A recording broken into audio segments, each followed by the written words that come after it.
ਦਰਸ਼ਕੋ break ਤੋਂ ਬਾਅਦ ਤੁਹਾਡਾ ਸਭ ਦਾ ਨਿੱਘਾ ਸਵਾਗਤ ਹੈ। ਹੁਣ ਆਪਾਂ ਐਂਡ ਵਨ ਸੈਕਸ਼ਨ ਦੇ ਵਿੱਚ ਪਹੁੰਚ ਚੁੱਕੇ ਹਾਂ। ਉਸ ਦੇ ਵਿੱਚ ਆਪਾਂ ਗੱਲਬਾਤ ਕਰਨ ਜਾ ਰਹੇ ਹਾਂ ਪੰਜਾਬ ਦੇ ਹਵਾਲੇ ਨਾਲ ਕਿ ਪੰਜਾਬ ਸਰਕਾਰ ਨੇ ਪੰਜਾਬ ਦੇ ਇੱਕੋ ਇੱਕ ਮੁਸਲਿਮ ਮੈਜੋਰਿਟੀ ਕਸਬੇ ਮਲੇਰਕੋਟਲੇ ਨੂੰ ਪੰਜਾਬ ਦਾ 23ਵਾਂ ਜ਼ਿਲ੍ਹਾ ਬਣਾਇਆ ਹੈ। ਇਹ ਮੁਸਲਮਾਨ ਕਮਿਊਨਿਟੀ ਨੂੰ ਦਿੱਤਾ ਗਿਆ ਇੱਕ ਬਹੁਤ ਹੀ ਵਧੀਆ ਤੋਹਫਾ ਹੈ, ਜਿਸ ਨੂੰ ਅਸੀਂ ਵੈਲਕਮ ਕਰਦੇ ਹਾਂ। ਸੋ ਮਲੇਰਕੋਟਲੇ ਦਾ ਸਿੱਖ ਦੋਸਤੀ ਦਾ ਇੱਕ ਯੂਨੀਕ ਇਤਿਹਾਸ ਹੈ। ਇਸ ਬਾਰੇ ਆਪਾਂ ਗੱਲਬਾਤ ਕਰਨ ਜਾ ਰਹੇ ਹਾਂ। ਰੂਹ ਦੀ ਖੁਰਾਕ ਗੁਰਬਾਣੀ ਵਿਚਾਰਾਂ ਦੀ ਸਾਂਝੀ ਤੁਹਾਡੇ ਨਾਲ ਪਾਈ ਜਾਏਗੀ। ਸੋ ਅਸੀਂ ਚਾਹਾਂਗੇ ਕਿ ਤੁਸੀਂ ਸਾਨੂੰ ਇਸੇ ਤਰ੍ਹਾਂ ਹੀ ਬਣੇ ਰਹਿਣਾ। ਦੇਖਣ ਸੁਣਨੀ ਐਂਡ ਲਿਖਣ ਲਈ ਤੁਹਾਡਾ ਸਭ ਦਾ ਬਹੁਤ ਬਹੁਤ ਸ਼ੁਕਰੀਆ ਜੀ। ਰਾਜ ਸਾਹਿਬ, ਕੀ ਕਹਿਣਾ ਚਾਹੋਗੇ? ਦੇਖੋ, ਕੁਝ ਜਿਹੜੇ ਜੈਸਚਰ ਹੁੰਦੇ ਨੇ ਜਾਂ ਤੁਹਾਡੇ ਨਿੱਕੇ ਨਿੱਕੇ ਸਟੈਪ ਹੁੰਦੇ ਨੇ, ਬੇਸ਼ੱਕ ਉਹਨਾਂ ਨੂੰ ਤੁਸੀਂ ਇਗਨੋਰ ਵੀ ਕਰਨਾ ਚਾਹੋ, ਲੇਕਿਨ ਉਹਨਾਂ 'ਚੋਂ ਇੱਕ ਮੈਸੇਜ ਹੁੰਦਾ। ਪਾਕਿਸਤਾਨ ਲਹਿੰਦੇ ਪੰਜਾਬ ਦੇ ਚੀਫ ਮਿਨਿਸਟਰ ਚੌਧਰੀ ਪਰਵੇਜ਼ ਇਲਾਹੀ ਨੇ ਜਦੋਂ ਨਨਕਾਣਾ ਸਾਹਿਬ ਨੂੰ ਜ਼ਿਲ੍ਹੇ ਦਾ ਰੁਤਬਾ ਦਿੱਤਾ ਸੀ, ਕਿਉਂਕਿ ਨਨਕਾਣਾ ਸਾਹਿਬ ਜ਼ਿਲ੍ਹਾ ਸ਼ੇਖੂਪੁਰਾ ਦਾ ਹਿੱਸਾ ਸੀ, ਤੇ ਇਸ ਨੂੰ ਬੜੇ ਫਖਰ ਦੇ ਨਾਲ ਦੇਖਿਆ ਗਿਆ ਸੀ ਜਾਂ ਇਸ ਦੇ ਉੱਤੇ ਇੱਕ ਚੰਗਾ ਪ੍ਰਭਾਵ ਸੀ ਕਿ ਭਾਈ ਦੇਖੋ, ਪਾਕਿਸਤਾਨ ਦੇ ਵਿੱਚ ਨਨਕਾਣਾ ਸਾਹਿਬ ਨੂੰ ਜ਼ਿਲ੍ਹੇ ਦਾ ਰੁਤਬਾ ਦਿੱਤਾ ਹੈ। ਔਰ ਹਾਲਾਂਕਿ ਇਸ ਦਾ ਇੱਕ ਦੂਸਰਾ ਪੱਖ ਵੀ ਹੁੰਦਾ ਹੈ ਕਿ ਬਹੁਤ ਸਾਰੀਆਂ ਚੀਜ਼ਾਂ ਜਿਹੜੀਆਂ ਸ਼ੇਖੂਪੁਰੇ ਨਾਲ ਜੁੜੀਆਂ ਹੋਈਆਂ ਹੁੰਦੀਆਂ ਨੇ, ਪਰ ਜਿਉਂ-ਜਿਉਂ ਆਬਾਦੀ ਵੀ ਵੱਧਦੀ ਹੈ, ਐਡਮਿਨਿਸਟ੍ਰੇਟਿਵ ਲੋਡ ਵੀ ਹੁੰਦੀ ਹੈ, ਲੇਕਿਨ ਇਹ ਇੱਕ ਜੈਸਚਰ ਵੀ ਸੀ। ਔਰ ਫਿਰ ਨਨਕਾਣਾ ਸਾਹਿਬ 'ਚ 4 ਲੇਨ ਸੜਕ ਔਰ ਐਕਸੈਸ, ਔਰ ਹੁਣ 550 ਸਾਲਾ ਗੁਰੂ ਨਾਨਕ ਸਾਹਿਬ ਦੇ ਪ੍ਰਕਾਸ਼ ਪੁਰਬ ਦੇ ਮੌਕੇ ਰੇਲਵੇ ਸਟੇਸ਼ਨ, ਦੂਸਰੀਆਂ ਸਹੂਲਤਾਂ ਔਰ ਕਰਤਾਰਪੁਰ ਸਾਹਿਬ ਦਾ ਲਾਂਘਾ, ਇਹ ਸਾਰੇ ਨੇ ਫਰਦਰ ਉਹ ਜਿਹੜੀ ਗੁੱਡਵਿਲ ਹੈ। ਔਰ ਉੱਥੇ ਜਿਹੜੇ ਬੋਰਡ ਨੇ ਉਹ ਵੀ ਪੰਜਾਬੀ ਗੁਰਮੁਖੀ ਦੇ ਵਿੱਚ। ਸੋ ਇਹ ਜੈਸਚਰ ਸੀ, ਕਿਉਂਕਿ ਇਹ ਜਿਹੜਾ 47 ਦੇ ਪਾਗਲਪਨ ਦਾ ਦੌਰ ਹੈ, ਇਹਨੇ ਦੋਨਾਂ ਪੰਜਾਬਾਂ ਦੇ ਨੂੰ ਜਿੰਨਾ ਨੁਕਸਾਨ ਪਹੁੰਚਾਇਆ, ਜਿਵੇਂ ਇੱਕ ਵਹਿਸ਼ਿਆਨਾ ਵਰਤਾਰਾ ਦੋਨੋਂ ਪਾਸੇ ਸੀ, ਇਹ ਬੜਾ ਜ਼ਰੂਰੀ ਹੈ ਕਿ ਅਸੀਂ ਉਸ ਫੇਥ ਨੂੰ, ਵਿਸ਼ਵਾਸ ਨੂੰ, ਪਿਆਰ ਨੂੰ ਰੀਸਟੋਰ ਕਰੀਏ। ਹੁਣ ਉਸ 47 ਦੇ ਪਾਗਲਪਨ ਦੇ ਦੌਰ 'ਚ ਵੀ ਇੱਕ ਛੋਟਾ ਜਿਹਾ ਕਸਬਾ ਮਲੇਰਕੋਟਲਾ, ਉਸ ਦੇ ਵਿੱਚ ਜਿੱਥੇ ਹੁਣ ਜੇ ਮੈਂ ਗਲਤ ਨਾ ਹੋਵਾਂ ਤੇ 1.5 ਲੱਖ ਦੇ ਕਰੀਬ ਮੁਸਲਮਾਨ ਆਬਾਦੀ ਹੈ, ਔਰ ਭਾਰਤੀ ਕਬਜ਼ੇ ਵਾਲੇ ਪੰਜਾਬ ਦਾ ਇੱਕੋ ਇੱਕ ਕਸਬਾ ਹੈ ਜਿੱਥੇ ਮੁਸਲਮਾਨਾਂ ਦੀ ਬਹੁ ਗਿਣਤੀ ਹੈ, ਮੈਜੋਰਿਟੀ ਹੈ। ਉੱਥੋਂ ਹਮੇਸ਼ਾ MLA ਮੁਸਲਮਾਨ ਬਣਦੇ ਨੇ, ਔਰ ਨਵਾਬ ਮਲੇਰਕੋਟਲੇ ਦੀ ਫੈਮਿਲੀ 'ਚੋਂ ਹੀ ਬਣਦਾ ਹੈ, ਕੋਈ ਭਾਵੇਂ ਕਾਂਗਰਸ 'ਚੋਂ ਬਣੇ ਜਾਂ ਅਕਾਲੀਆਂ 'ਚੋਂ ਬਣੇ। ਔਰ ਹੁਣ ਰਜ਼ੀਆ ਸੁਲਤਾਨਾ ਜਿਹੜੀ ਕਿ ਕਾਂਗਰਸ ਦੀ MLA ਹੈ ਮਲੇਰਕੋਟਲੇ ਤੋਂ, ਔਰ ਪੰਜਾਬ ਦੀ ਐਜੂਕੇਸ਼ਨ ਮਿਨਿਸਟਰ ਵੀ ਹੈ।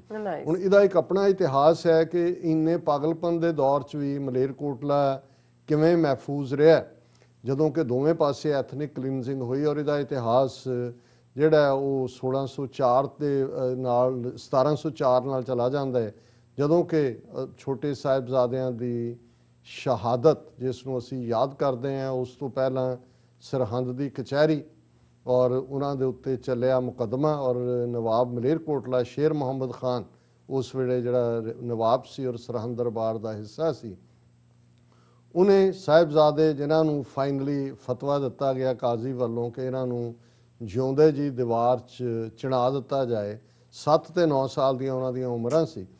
ਔਰ ਸ਼ੇਰ ਮੁਹੰਮਦ ਖਾਨ ਜਿਹੜਾ ਨਵਾਬ ਸੀ ਮਲੇਰਕੋਟਲੇ ਦਾ, ਉਸ ਕਚਹਿਰੀ ਦੇ ਵਿੱਚ ਉਹਨੇ ਪ੍ਰੋਟੈਸਟ ਕੀਤਾ। ਉਹਨੇ ਕਿਹਾ ਮੈਂ ਮੁਸਲਮਾਨ ਹੈ, ਔਰ ਕੋਈ ਵੀ ਜੇ ਤੁਸੀਂ ਸ਼ਰਅ ਮੁਤਾਬਕ ਇਹ ਦੇਖ ਰਹੇ ਹੋ ਤੇ ਇਹਨਾਂ ਬੱਚਿਆਂ ਦਾ ਕੋਈ ਕਸੂਰ ਨਹੀਂ ਹੈ, ਇਹ ਹਕੂਮਤ ਦੇ ਬਾਗੀ ਨਹੀਂ ਨੇ, ਇਹਨਾਂ ਦਾ ਸਿਰਫ ਇਹੀ ਕਸੂਰ ਹੈ ਕਿ ਗੁਰੂ ਗੋਬਿੰਦ ਸਿੰਘ ਦੇ ਬੱਚੇ ਨੇ। ਔਰ ਇਹ ਸ਼ੀਰਖੋਰ ਬੱਚਿਆਂ ਨੂੰ ਮੌਤ ਦੀ ਸਜ਼ਾ ਸ਼ਰਅ ਦੀ ਇਜਾਜ਼ਤ ਨਹੀਂ ਦਿੰਦੀ।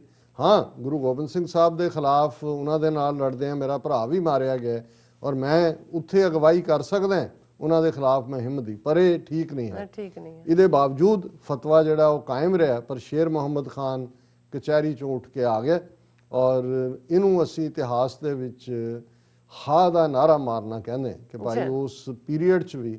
ਔਰ ਫਿਰ ਇੰਨੀ ਦੁਸ਼ਮਣੀ ਉਸ ਤੋਂ ਬਾਅਦ ਜਿਹੜੀ ਰਹੀ ਰਾਜ ਭਾਗ ਵਾਲਿਆਂ ਦੀ, ਮੁਗਲ, ਅਫਗਾਨ, ਸਿੱਖ, ਲੇਕਿਨ ਮਲੇਰਕੋਟਲਾ ਮਹਿਫੂਜ਼ ਰਿਹਾ। ਸਿੱਖਾਂ ਨੂੰ ਹਮੇਸ਼ਾ 10ਵੇਂ ਪਾਤਸ਼ਾਹ ਨੇ ਵੀ ਹੁਕਮਨਾਮਾ ਦਿੱਤਾ ਮਲੇਰਕੋਟਲੇ ਦੇ ਨਵਾਬ ਨੂੰ, ਔਰ ਉਹਨਾਂ ਨੇ ਤਾਰੀਫ ਕੀਤੀ। ਇੱਕ ਕਿਰਪਾਨ, ਇੱਕ ਦੂਸਰਾ ਜੋ ਉਹਨਾਂ ਦੇ ਕੋਲ ਜਿਹੜਾ ਉਹਨਾਂ ਦੇ ਮਹਿਲ ਦੇ ਵਿੱਚ ਅੱਜ ਵੀ ਸੁਰੱਖਿਅਤ ਨੇ। ਔਰ ਇਹੀ ਕਾਰਨ ਸੀ ਕਿ 47 ਦੇ ਪਾਗਲਪਨ ਦੇ ਦੌਰ 'ਚ ਵੀ ਜਿਹੜਾ ਕਿਸੇ ਨੇ ਮਲੇਰਕੋਟਲੇ ਵੱਲ ਉਹਨਾਂ ਨੇ ਕਿਹਾ ਜੀ ਨਹੀਂ, ਇਹ ਜਿਹੜਾ ਇਹਨਾਂ ਨੇ ਹਾ ਦਾ ਨਾਰਾ ਮਾਰਿਆ ਸੀ ਔਰ ਗੁਰੂ ਨੇ ਇਹਨਾਂ ਨੂੰ ਜਿਹੜਾ ਵਡਿਆਇਆ ਹੋਇਆ ਆਪਣਾ ਕਹਿ ਕੇ।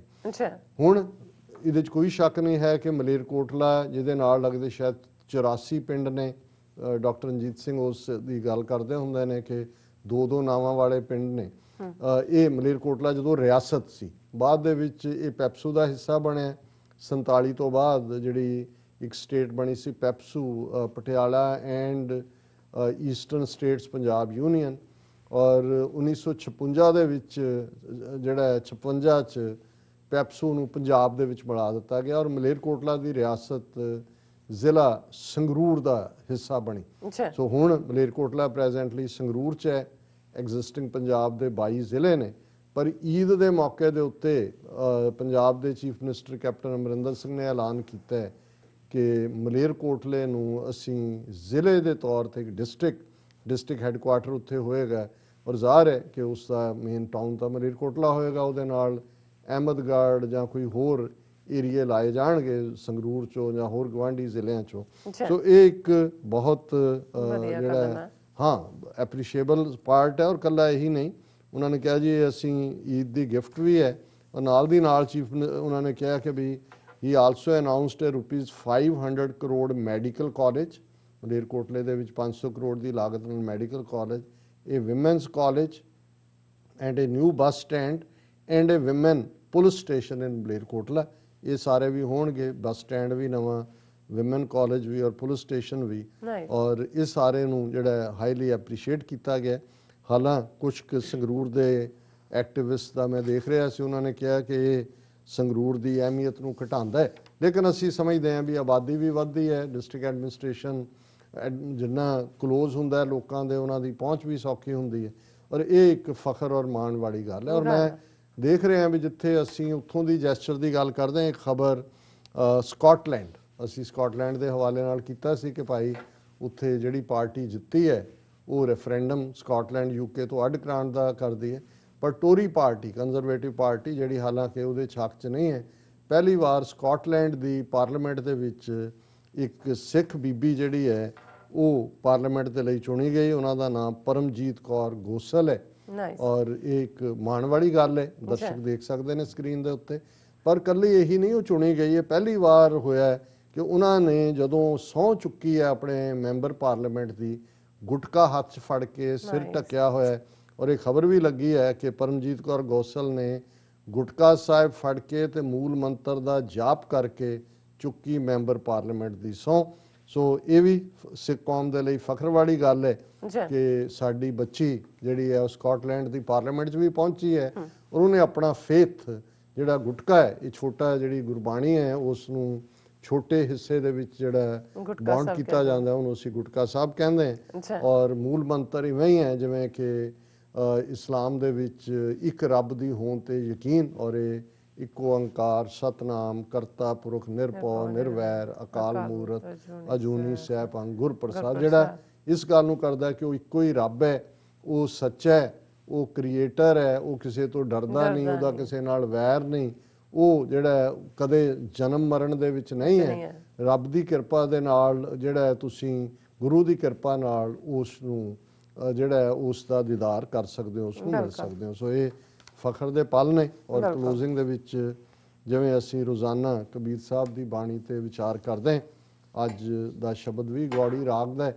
ਔਰ ਜ਼ਾਹਰ ਹੈ ਕਿ ਰੱਬ ਹੀ ਕਰਨ ਕਾਰਨ ਹਾਰ ਹੈ, ਆਪੇ ਪਾਵਕ ਆਪੇ ਪਵਨਾ ਜਾਰੈ ਖਸਮ ਤਾਂ ਰਾਖੈ ਕਵਨਾ, ਰਾਮ ਜਪਤ ਤਨ ਜਰ ਕੀ ਨਾ ਜਾਏ, ਰਾਮ ਨਾਮ ਚਿਤ ਰਿਹਾ ਸਮਾਏ ਰਹਾਓ। ਇਹ ਜਿਵੇਂ ਰਹਾਓ ਦੀ ਤੁਕ ਸ਼ਬਦ ਦਾ ਕੇਂਦਰੀ ਭਾਵ ਹੁੰਦਾ ਹੈ, ਸੈਂਟਰਲ ਨੁਕਤਾ ਹੁੰਦਾ ਹੈ ਔਰ ਇੱਥੋਂ ਗੱਲ ਕਬੀਰ ਸਾਹਿਬ ਕਹਿੰਦੇ ਨੇ ਕਿ ਇਹ ਜਿਹੜਾ ਬਾਡੀ ਹੈ, ਕਾਇਆ ਹੈ, ਸਰੀਰ ਹੈ, ਦੇਹ ਹੈ, ਇਹ ਰੱਬ ਦੇ ਹੱਥ ਵੱਸ ਹੈ ਕਿਉਂਕਿ ਉਹ ਇਸ ਆਪੇ ਪਾਵਕ ਆਪੇ ਪਵਨ, ਪਾਵਕ ਕਹਿੰਦੇ ਨੇ ਅੱਗ ਨੂੰ, ਪਵਨ ਕਹਿੰਦੇ ਨੇ ਹਵਾ ਨੂੰ, ਜਾਰੇ ਖਸਮ ਤਾਂ ਰਾਖੇ ਕਵਨ। ਹੁਣ ਅੱਗ ਵੀ ਉਹ ਰੱਬ ਆਪ ਹੈ, ਹਵਾ ਵੀ ਉਹ ਆਪ ਹੈ। ਜੇ ਰੱਬ ਕਿਸੇ ਨੂੰ ਸਾੜਨ ਤੇ ਆ ਜਾਏ, ਇਹ ਤਾਂ ਬ੍ਰੌਡਲੀ ਅਸੀਂ ਗੱਲ ਕਰਾਂਗੇ, ਪਰ ਇੱਥੇ ਇਹ ਹੈ ਕਿ ਭਾਈ ਜੇ ਰੱਬ ਚਾਹੇ ਤੇ ਸਾਨੂੰ ਇਸ ਮਾਇਆ ਦੀ ਅੱਗ ਤੋਂ ਬਚਾ ਸਕਦਾ ਹੈ, ਤੇ ਜੇ ਰੱਬ ਦੀ ਨਜ਼ਰ ਸਵੱਲੀ ਨਹੀਂ ਹੈ ਤੇ ਅਸੀਂ ਇਸ ਮਾਇਆ ਦੇ ਦੌਰ ਦੇ ਵਿੱਚ, ਮਾਇਆ ਦੇ ਗੇੜ ਦੇ ਵਿੱਚ ਹੀ ਪਲਚ ਪਲਚ ਸਗਲੀ ਮੋਈ ਝੂਠੇ ਧੰਦੇ ਮੋਹ, ਇਸ ਝੂਠੇ ਧੰਦਿਆਂ ਦੇ ਵਿੱਚ, ਮੋਹ ਦੇ ਵਿੱਚ ਫਸ ਕੇ ਅਸੀਂ ਖਵਾਰ ਹੋਵਾਂਗੇ। ਆਪੇ ਪਾਵਕ ਆਪੇ ਪਵਨਾ, ਕਿ ਆਪ ਹੀ ਉਹ ਅੱਗ ਹੈ, ਆਪ ਹੀ ਹਵਾ ਹੈ, ਜਾ ਰਿਹਾ ਖਸਮ ਤਾਂ ਰਾਖਿਆ ਕਵਨਾ। ਜੇ ਉਹ ਸਾੜਨ ਤੇ ਆ ਜਾਏ ਤੇ ਕੌਣ ਬਚਾ ਰਾਮ ਜਪਤ ਤਨ ਜਰ ਕੀ ਨਾ ਜਾਏ, ਰਾਮ ਨਾਮ ਚਿਤ ਰਿਹਾ ਸਮਾਏ। ਕਿ हे ਮੇਰੇ ਮਨ, ਜੇ ਤੇਰੇ ਅੰਦਰ ਰੱਬ ਦਾ ਨਾਮ ਵਸਦਾ ਤੇ ਫਿਰ ਤਨ ਚਲਾ ਵੀ ਜਾਏ ਤੇ ਕੁਛ ਨਹੀਂ ਜਾਂਦਾ, ਕਿਉਂਕਿ ਰੱਬ ਦੀ ਯਾਦ ਹੀ ਅਲਟੀਮੇਟ ਜੀਵਨ ਦਾ ਮਨੋਰਥ ਹੈ।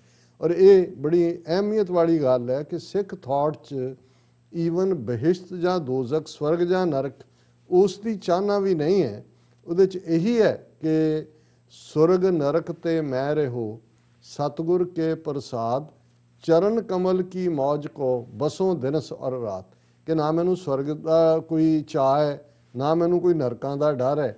ਤੇਰਾ ਪਿਆਰ, ਤੇਰੇ ਪਿਆਰ ਦੀ ਯਾਦ, ਤੇਰੀ ਮੌਜ ਦੇ ਵਿੱਚ, ਤੇਰੀ ਯਾਦ ਦੀ ਮੌਜ 'ਚ ਮੈਂ ਦਿਨ ਰਾਤ ਰਵਾਂ, ਇਹੀ ਮੇਰੀ ਚਾਹਨ ਹੈ। ਰਾਮ ਨਾਮ ਚਿਤ ਰਿਹਾ। ਉਹਨਾਂ ਨੇ ਕਿਹਾ ਜੀ ਪਾਵਕ ਪਵਨਾ, ਸਾੜ ਵੀ ਤਨ ਚਲਾ ਵੀ ਜਾਏ ਤੇ ਉਹਦੀ ਯਾਦ ਰਹੇ, ਇਹੀ ਚਾਹਨ ਹੈ।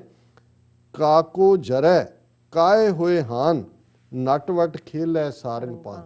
ਸਾਰੰਗ ਕਹਿੰਦੇ ਨੇ, ਪਾਨ ਕਹਿੰਦੇ ਨੇ ਹਥੇਲੀ ਨੂੰ, ਸਾਰੰਗ ਕਹਿੰਦੇ ਨੇ ਦੁਨੀਆ, ਜਿਹਦੇ ਹੱਥ 'ਚ ਸਾਰੀ ਦੁਨੀਆ, ਰੱਬ ਦਾ ਨਾਂ ਹੈ। ਕਿ ਭਾਈ ਇਹ ਤਾਂ ਜੇ ਸਾੜਦਾ ਹੈ ਜਾਂ ਬੁਝਾਉਂਦਾ ਹੈ ਜਾਂ ਜਗਾਉਂਦਾ ਹੈ ਜਾਂ ਸਵਾਉਂਦਾ ਹੈ, ਇਹ ਤਾਂ ਨੱਟ ਖੱਟ ਖੇਲ ਹੈ ਉਹਦੀ। ਜਿਵੇਂ ਨੱਟ ਹੁੰਦੇ ਨੇ ਉਹ ਆਪਣੀ ਖੇਡ ਕਰਦੇ ਨੇ, ਇਹ ਉਸ ਸਾਰੰਗ ਪਾਨ ਰੱਬ ਦੀ ਖੇਡ ਹੈ।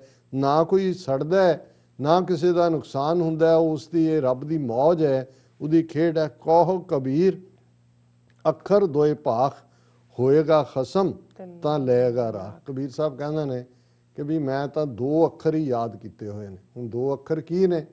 ਇਹੀ ਕਿ ਭਾਈ ਉਹ ਰੱਬ ਹੈ ਤੇ ਉਸ ਦੇ ਉੱਤੇ ਹੀ ਮੇਰੀ ਅਮਨ ਹੈ, ਉਸ ਦੇ ਉੱਤੇ ਹੀ ਤਕੀਆ ਹੈ ਕਿ ਮੈਂ ਬਹੁਤਾ ਹੋਰ ਕੁਝ ਛੱਡਿਆ ਹੋਇਆ, ਬਹੁਤੇ ਮੈਨੂੰ ਗਿਆਨ ਝੂਠੇ ਦੀ ਲੋੜ ਨਹੀਂ ਹੈ। ਪਿਛਲਿਆਂ 'ਚ ਅਸੀਂ ਦੇਖਿਆ ਉਹਨਾਂ ਨੇ ਵੇਦਾਂ ਸ਼ਾਸਤਰਾਂ ਸਿਮਰਤੀਆਂ ਨੂੰ ਨਕਾਰਿਆ ਕਿ ਵੇਦ ਕੀ ਪੁੱਤਰੀ ਸਿਮਰਤੀ ਭਾਈ, ਸਾਕਲ ਜੇਵਰੀ ਹੈ ਲੈ ਆਈ। ਕਿ ਭਾਈ ਇਹ ਵੇਦ ਸਿਮਰਤੀਆਂ ਇਹ ਸੰਗਲ ਨੇ ਜਿਨ੍ਹਾਂ 'ਚ ਲੁਕਾਈ ਫਸਾਈ ਹੋਈ। ਉਹ ਕਹਿੰਦੇ ਮੈਂ ਤਾਂ 2 ਅੱਖਰ ਚੇਤੇ ਕੀਤੇ ਹੋਏ ਨੇ, ਹੋਏਗਾ ਖਸਮ, ਤਾਂ ਕਿ ਉਹ ਰੱਬ ਹੈਗਾ ਤੇ ਉਹ ਖਸਮ ਹੀ ਸਾਡਾ ਮਾਲਕ ਹੈ, ਉਹ ਆਪ ਹੀ ਰੱਖਿਆ ਕਰੇਗਾ।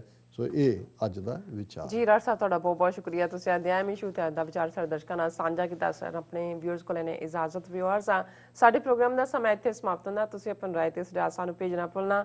ਸਾਡੇ ਇਸ ਪਤੇ ਤੇ sos@tv84.tv ਤੇ ਅਸੀਂ ਆਪਣਾ ਪ੍ਰੋਗਰਾਮ ਲੈ ਕੇ ਫਿਰ ਦੁਬਾਰਾ ਤੁਹਾਡੇ ਰੂਬਰੂ ਹੋਵਾਂਗੇ। ਤਦ ਤੱਕ ਲਈ ਮੈਨੂੰ ਤੇ ਆਪਣਾ ਦਰਸ਼ਨ ਆਗਿਆ ਦਿਓ। ਦੇਖਦੇ ਰਹੋ TV84। ਬੁਲਾ ਦਿਓ ਫਤਿਹ। ਵਾਹਿਗੁਰੂ ਜੀ ਕਾ ਖਾਲਸਾ, ਵਾਹਿਗੁਰੂ ਜੀ ਕੀ ਫਤਿਹ। ਰੱਬ ਰੱਖਾ।